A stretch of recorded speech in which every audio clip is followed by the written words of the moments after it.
प्यारे बच्चों, मैं हूँ मिट्टी का बर्तन। हजारों साल पहले तुम्हारे पूर्वजों ने मुझे बनाया। देखो, मेरे ऊपर बनी ये सुंदर डिजाइन, ये उन्होंने कितनी सुंदरता से हमें बनाया है। सुजाता है कि कहानी कहती हैं।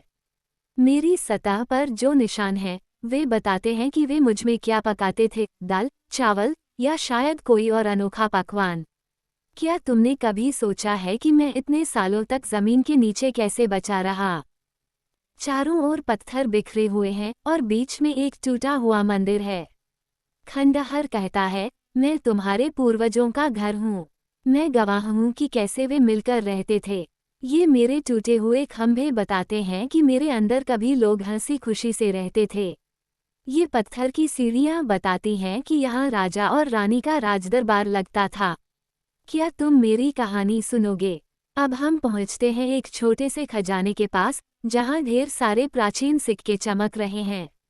एक सिक्का बोलता है, नमस्ते बच्चों, मैं हूँ प्राचीन काल का सिक्का। कभी राजा ने मुझे बनवाया था। मैं उन व्यापारियों के हाथों से होकर गुजरा, जो दूर दूर के देशों से मसाले और रेशम लेकर आते थे। मेरे ऊपर खुदे हुए राजा की तस्वीर और लिपि बताती है कि कौन उस समय का शासक था। मैंने वो समय देखा जब लोग मुझे अपनी मेहनत से कमाते थे। अगले कमरे में ढेर सारे गहने और औजार रखे हैं। गहनों का एक हार कहता है, मुझे देखो, मैं किसी रानी ने पहना था। मेरे मोती और मणियां बताती हैं कि उस समय के लोग कितने हुनरमंद थे।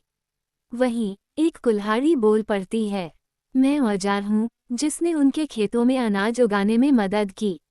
मैंने उनके घर बनाए और उनकी रक्षा की। अब दरवाजा हमें एक खुदाई के दृश्य में ले जाता है। वैज्ञानिक मिट्टी को सावधानी से हटाते हैं। देखो, वैज्ञानिक कहते हैं, हमने यहाँ प्राचीन अनाज के दाने पाए हैं। ये दाने हमें बताते हैं कि लोग